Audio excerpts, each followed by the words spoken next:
नमस्कार विद्यार्थी मित्रांनो. शुभदा विद्यालय यूट्यूब चॅनलमध्ये पुन्हा एकदा आपल्या सर्वांचं मनापासून स्वागत. आज आपण इयत्ता 10वीच्या वर्गाचा सायन्स अँड टेक्नॉलॉजी विज्ञान आणि तंत्रज्ञान भाग 1 मराठी मीडियमच्या मुलांचा तास घेणार आहोत. आणि या तासाला आपण विज्ञानाची 11 मार्च 2026 रोजी झालेला बोर्डाचा पेपर आणि त्याची उत्तरपत्रिका आपण या ठिकाणी सोडवणार आहोत. ही प्रश्नपत्रिका सोडवल्यामुळे आपल्याला या पेपरमध्ये किती मार्क्स मिळतील ते कळणार आहे. त्याचबरोबर यासारख्या इतर विषयांचे झालेल्या पेपरच्या आन्सरशीट आपल्याला हवी असेल तर आपल्या चॅनलला सबस्क्राईब करून बेल आयकॉनवर क्लिक करा आणि डिस्क्रिप्शन बॉक्समध्ये दिलेली प्लेलिस्ट अवश्य पहा. यापूर्वीच आपण विज्ञानाचे जे काय IMP क्वेश्चन्स आपल्या चॅनलवर अपलोड केलेले होते त्यांचा आपण अभ्यास केलेलाच होता आणि त्यामुळे आपल्याला हा पेपर नक्कीच सोपा गेला असेल. आणि ह्या पेपरमध्ये आपल्याला किती मार्क्स मिळतील ते आपण आता जाणून घेऊया. एकूण 40 गुणांची आपली ही प्रश्नपत्रिका होती आणि हा पेपर सोडवण्यासाठी तुम्हाला 2 तासाचा वेळ हा दिलेला होता. बघा, या काही महत्त्वपूर्ण सूचना या ठिकाणी दिलेल्या आहेत, त्या तुम्ही वाचल्याच असतील. या सूचनांचं पालन करूनच आपल्याला हा पेपर सॉल्व करायचा आहे. बघा, पहिला प्रश्न 5 गुणांसाठी आहे. दिलेल्या पर्यायांपैकी योग्य पर्याय क्रमांक लिहा. आपण जी नमुना प्रश्नपत्रिका या ठिकाणी टाकली होती तसेच प्रश्न या ठिकाणी आलेले आहेत. पहिलं, वस्तूचा पृथ्वीवरील मुक्तिवेग v बरोबर दुसरा पर्याय ब 2 वर्गमुळात gm भागिले r असतो. हे उत्तर पाहिजे. जर तुम्ही लिहिलं असेल तर या प्रश्नाला 1 मार्क मिळेल. दुसरं, आधुनिक आवर्त सारणीत अ धातू p खंडात आहेत. ब पर्याय.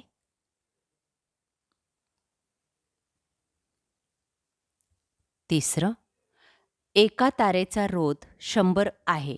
त्या तारेतून 1 ए विद्युतधारा 10 सेकंद प्रवाहित केल्यास निर्माण झालेली उष्णता 1000 जे असेल. ड हा पर्याय बरोबर आहे याचा. याला 1 गुण मिळेल. त्यानंतर चौथं, हिऱ्याचा अपपवर्तनांक 2.42 आहे. आपण IMP प्रश्नांमध्ये जे गाळलेल्या जागा दिल्या होत्या त्यात ही आलेली आहे बघा. अ हा पर्याय 2.42. त्यानंतर पाचवं, निरोगी मानवी डोळ्याचे सुस्पष्ट दृष्टीचे लघुत्तम अंतर 25 सेमी आहे. क पर्याय. आपण मानवी डोळ्याची आकृती पाहिली होती त्या ठिकाणी उल्लेख केलेला आहे. ब भाग बघा, खालील प्रश्नांची उत्तरे लिहा 5 गुणांसाठी. 1. गटात न बसणारा घटक लिहा. 3 गट या ठिकाणी दिलेले, त्याच्यातला जो गट बसत नाही तो आपण शोधायचा आहे. पहिला आहे अन्न शिजणे, दुसरा फळ परिपक्व होणे, तिसरा आहे दुधाचे दह्यात रूपांतर होणे, म्हणजे या तीनही क्रिया परिपूर्ण होतात. आणि चौथी क्रिया आहे बर्फाचे पाण्यात रूपांतर होणे. ती क्रिया पूर्ण झालेली असते, तिचं विघटन होतं, म्हणून हा चौथा गट हा वेगळा आहे. दुसरं, पहिला सहसंबंध विचारात घेऊन दुसरा सहसंबंध पूर्ण करा. त्याचं उत्तर आहे वस्तुमान किलोग्रॅम तर वजन न्यूट्रॉन. 3. खालील विधानं चूक की बरोबर ते सांगा. पाण्याचे आकारमान 4 अंश सेल्सिअसला सर्वात जास्त असते. उत्तर चूक. त्यानंतर चौथं, जोड्या जुळवा. थर्मामीटर यांत्रिक ऊर्जा, तापमान मोजणे आणि विद्युतधारा मोजणे. याच्यातला ब हा पर्याय बरोबर आहे, तापमान मोजणे. 5वं, प्रकाशाच्या अपस्करणात जांभळ्या किरणांची तरंग लांबी किती असते? ती असते 400 nm. या पद्धतीने आपण 5ही प्रश्नांची उत्तरं व्यवस्थित लिहिली असतील तर यालासुद्धा तुम्हाला 5 गुण मिळतील. त्यानंतर दुसरं, शास्त्रीय कारणे लिहा कोणतेही 2, 4 गुणांसाठी. पहिलं, ध्रुवीय प्रदेशाच्या अभ्यासासाठी भूस्थिर उपग्रह उपयोगी पडत नाही. दुसरं, वनस्पतीजन्य तेलापासून वनस्पती तूप बनवताना निकेल हा उत्प्रेरक वापरतात. 3. गणामध्ये वरून खाली जाताना अणुत्रिज्या वाढत जाते. या तीनही प्रश्नांची उत्तरं तुम्हाला डिस्क्रिप्शन बॉक्समध्ये दिलेल्या प्लेलिस्टमध्ये अवश्य मिळतील. त्यानंतर ब भाग बघा. खालीलपैकी कोणतेही 3 उपप्रश्न सोडवा. 6 गुणांचा हा प्रश्न आहे. पहिलं, संमिश्रे म्हणजे काय? त्यांची 2 उदाहरणे द्या.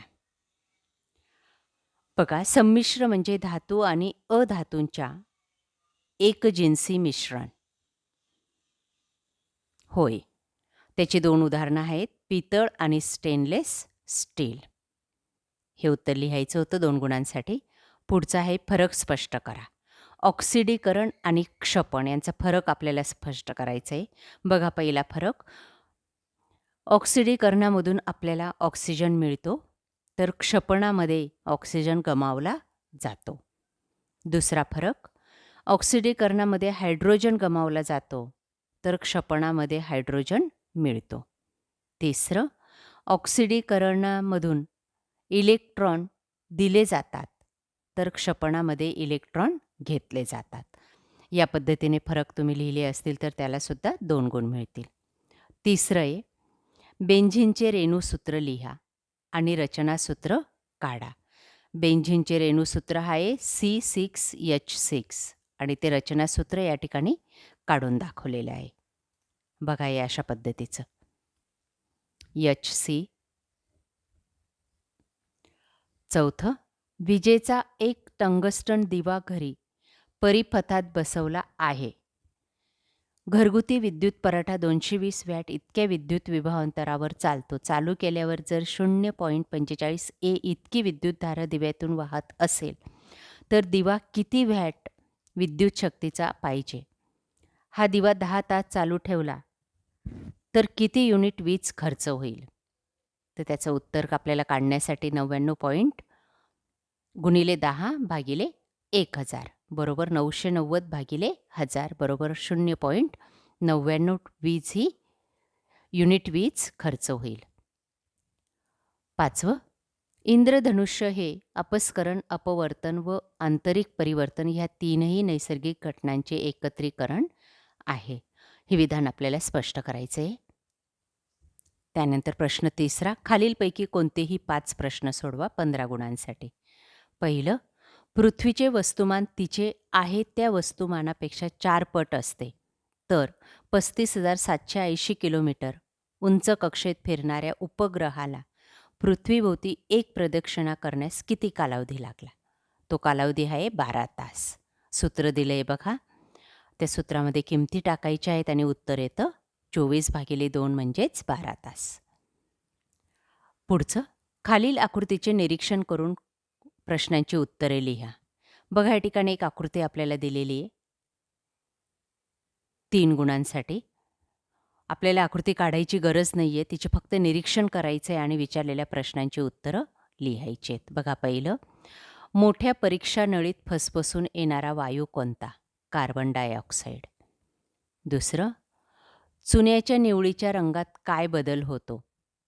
उत्तर आहे चुन्याची निवळी दुधी रंगाची होते. क, रासायनिक समीकरण लिहायचे. बघा या ठिकाणी 2 समीकरणं तयार होतात. या आकृतीवरून ते दोन्ही समीकरणं आपण या ठिकाणी लिहिलेली आहेत 3 गुणांसाठी. तिसरं बघा, एक उतारा दिलेला आहे, त्याचं वाचन करायचं आहे आणि त्यावर आधारित विचारलेल्या प्रश्नांची उत्तरं लिहायची आहेत. बघा उतारा, उष्ण व थंड वस्तूंमध्ये उष्णतेची देवाणघेवाण झाल्यास उष्ण वस्तूचे तापमान कमी होत जाते व थंड वस्तूचे तापमान वाढत जाते. जोपर्यंत दोन्ही वस्तूंचे तापमान सारखे होत नाही तोपर्यंत तापमानातील हा बदल होत राहतो. या क्रियेत गरम वस्तू उष्णता गमावतो तर थंड वस्तू उष्णता ग्रहण करते. दोन्ही वस्तू फक्त एकमेकांमध्ये ऊर्जेची देवाणघेवाण करू शकतात. अशा स्थितीत असल्यास म्हणजे जर दोन्ही वस्तूंची प्रणाली वातावरणापासून वेगळी केल्यास प्रणालीमधून उष्णता आतही येणार नाही किंवा बाहेरही जाणार नाही. बघा पहिला प्रश्न याच्यावर विचारलेला आहे, उष्णता स्थानांतरण कोठून कोठे होते? उष्ण वस्तूकडून थंड वस्तूकडे. ब, अशा स्थितीत आपणास उष्णतेच्या कोणत्या तत्वाचा बोध होतो? यामधून आपल्याला उष्णता विनिमयाच्या तत्वाचा बोध होतो. तिसरं, ते तत्त्व थोडक्यात कसे सांगता येईल? ते तत्त्व आहे उष्ण वस्तूने गमावलेली उष्णता बरोबर थंड वस्तूने ग्रहण केलेली उष्णता. चौथं, विद्युत चलित्राची सुबक आकृती काढायची आहे आणि तिचं तत्त्वसुद्धा लिहायचं आहे. बघा ती आकृती. ही आकृती आपल्याला काढायची आहे आणि तिला नावंसुद्धा द्यायची आहेत आणि 3 गुण मिळवायचे आहेत. त्यानंतर पुढचं 5वं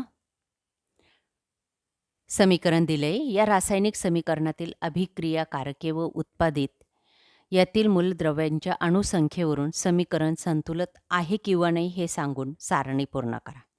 बघा या पद्धतीची सारणी तुम्हाला पूर्ण करायची आहे.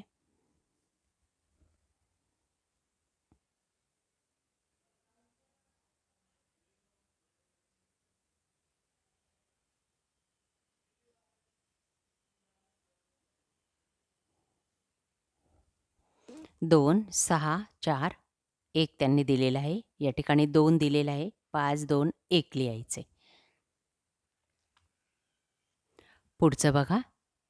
दिलेल्या वर्णनावरून मूलद्रव्यांची नावे लिहा. दुसऱ्या व तिसऱ्या आवर्तामधील धातू सदृश्य बोरान आणि सिलिकॉन.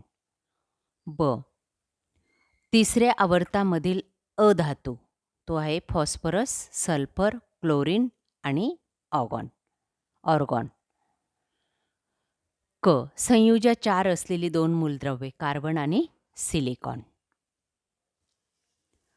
त्यानंतर पुढचा प्रश्न 7वा. खालील तक्त्यातील 3ही स्तंभातील नोंदींमधील संबंध लक्षात घेऊन त्याप्रमाणे तक्ता परत लिहा. बघा या ठिकाणी आधीचा तक्ता दिलेला आहे. आपल्याला त्याच्यात बदल करून लिहायचा आहे. हा क्रम चुकीचा आहे आधीचा, आपल्याला तो दुरुस्त करायचा आहे.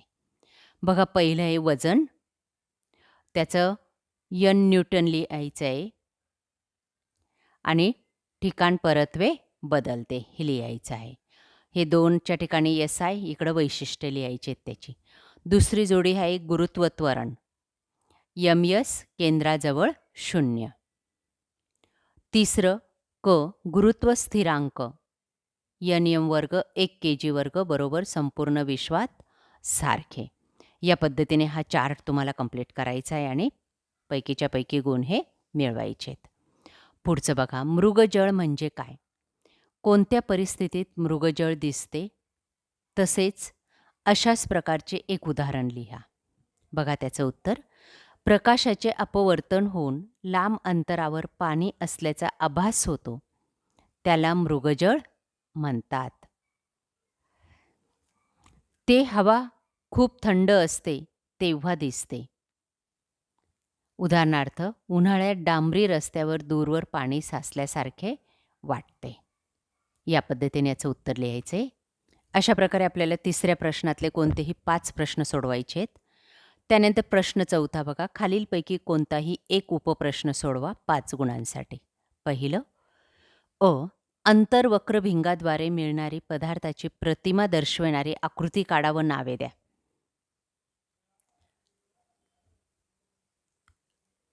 अंतर्वक्रभिंगाची आकृती आपल्याला या ठिकाणी काढायची आहे. भाग बघा. अंतर्वक्रभिंगाद्वारे मिळणाऱ्या प्रतिमेचे स्वरूप लिहा.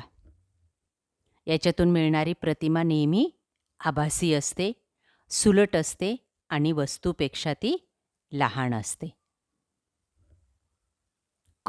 एका अंतर्वक्र भिंगाचे नाभीय अंतर 25 सेमी आहे. त्यावरून भिंगाची शक्ती काढा. तर ती शक्ती आहे या सूत्रांचा वापर करून ती आपण काढायची आहे. ती आहे -4D. पुढचं.